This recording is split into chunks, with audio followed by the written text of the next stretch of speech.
was hoping we could start way down at the end with Heidi and have the panelists just simply introduce themselves and say what media source they work for, own, or otherwise, where they otherwise ply their trade.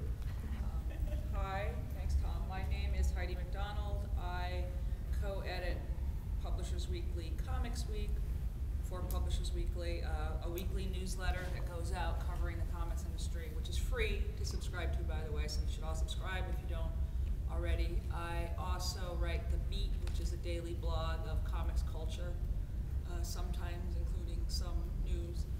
And let's see, I started doing this at Amazing Heroes preview special about 20 years ago. So anyway.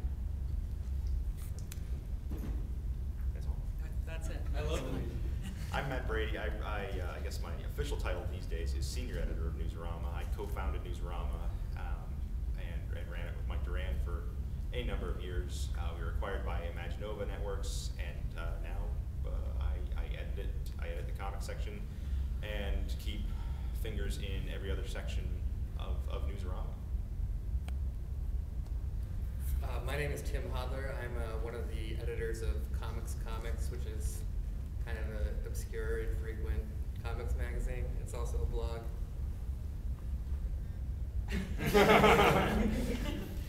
My name is Carl Harborough, and I'm the editor of Creative Loafing Charlotte, which is Charlotte's leading alt weekly, you know. And I also write a weekly comic book review column called Comic Proportion. So. Hi, I'm Johanna Draper Carlson. I run comicsworthreading.com, which is in its 9th year. I wrote for Comicology magazine before that folded. I wrote for Peak magazine before that just folded. So, but I've been reviewing comics for about 15 years now. Okay, great. We're gonna be really loose with the questions, and I just had a couple of questions that I wanted to ask the panel first, but I'll make sure that anyone that has a question to ask, as many questions you have, we'll try to get all of them in.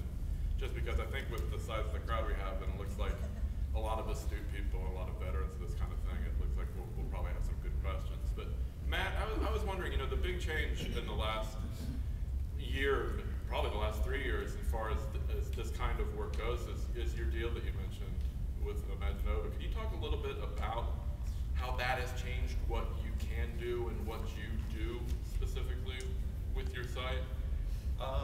Sure. It really hasn't changed anything.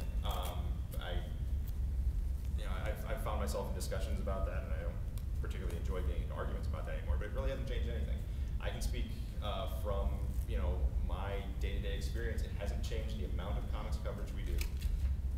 There are no editorial mandates on us put by Imaginova or anything like that. In fact, Imaginova said, we wanted Newsarama for what it is, and we'd be foolish to change it into something it isn't. And I know there are going to be different opinions on that, of our expanded coverage, but we have expanded our coverage, obviously, but it's not so much as all right, you were doing 80% comics, 20% other media, of movies, animation, things like that, and now that you have these other areas, you're doing 25, 25, 25, 25. No, the pie is bigger. As I said, I haven't dropped any kind of comics coverage.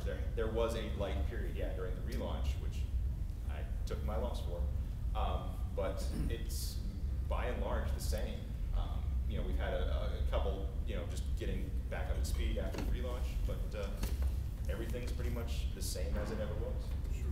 Well, is there anything from and I didn't mean that as contentious as probably no, I'm just defensive for the last 2.5 weeks.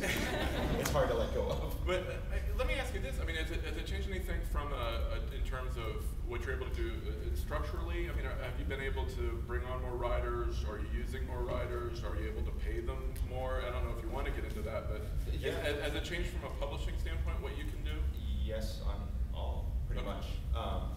Obviously, I mean, we've brought on more writers.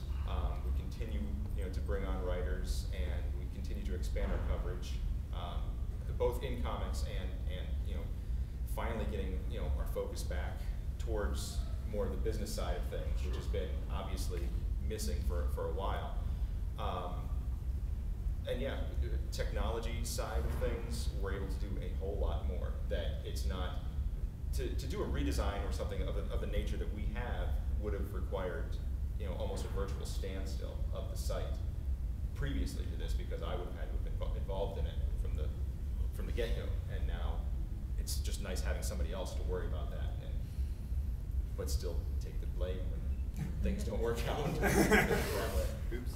Sure, and I guess one more thing that what people would say, you know, why didn't you ask him? In terms of the redesign and some of the criticism that was, what would you have people know maybe about the redesign that, from your perspective on it and what you're trying to do with it, that maybe people haven't quite gotten yet, or maybe some people don't quite agree with? I mean, how would you, is there a response that you have when people say, you know, I don't like the, you know, I like the old Newsarama better? I think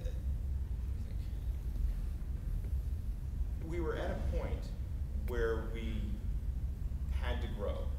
We were at a point where we had to expand. I can understand people saying, I like the old Newsarama better. There are many days when I wake up and go, oh, it'd be so easy just to slap them on there. But the old Newsarama was a site that had a static HTML page in front of a message board. It had its inherent limitations. It had a lot of limitations. And the redesign was something that was in the works since we were acquired by Imaginova. And obviously, I think a finer point was put on, you know, how kind of mom and pop and archaic Newsarama was when CBR relaunched. And, you know, in a design that, you know, people say, oh, Newsarama just copied CBR. Well, if you look at CBR, it's kind of the model where sites have gone, that you see many different sites that have been, you know, looking that way for years now, of the one big story and little stories rather than so I guess that would be one thing that we did have to change. It was a rough change. It was a rough change for me. It was something that needed to be done, and I understand that no one likes change. I had some moments with it myself. I still have moments with it. And also that it's still, you know, we haven't taken off the beta sign yet, that we are working. We're asking people that visit there what they want to see, and as people on the boards know, you know, there have been problems with people, how people take to the boards. We've been working on those. We've been working on other fixes. We've made, you know, 2.5 weeks now, we've made a pretty long list of changes. So far, we have a longer list in front of us, but we have been constantly changing things towards the end user desires and requests. Okay. You know, asking either one of our longtime veterans on either end of the panel, maybe with Heidi first. Heidi, what would you say, if you could nail down one or two things, is different about right now, or in the kind of work that you do, that might not have been the same when we started having these panels 5 years ago? I mean, is there something about the nature of the business that you're doing that is different? I think we've been co-opted a lot, you know? I mean, even 5 years ago, right? You know, 5 years ago when we were saying that Frank Miller was cool and Paul Pope was cool, you know, we were the only ones saying that. Well, more people would say Frank Miller was cool, but still, that was our little niche. And now it's like you must compete with MTV and CNN and the New York Times and the Washington Post. I mean, they all think our field is cool. And so I'm not talking necessarily from a qualitative standard, you know, of the quality of journalism. I'm just talking about from a quantitative standard is how you become newsworthy. It's just much more difficult now because the New York Times is breaking your news. The New York Times is covering your beat, and you know you can't really compete with them on a level. Well, you can compete with them, but not. You have to find end runs around. So I mean that's the number one thing I think that and that kind of gives you a lot of opportunities in some ways because you can kind of rise to the larger playing field as well. But it also, for me as a blogger who's kind of aggregating, which you yourself do, you know, you do all those links. I mean, I do, 5 links in a day. And just trying to now sift through the 400 links that come through every day and trying to say, oh, this is the one that's the most interesting. This is the one that people need to read. I mean, it's become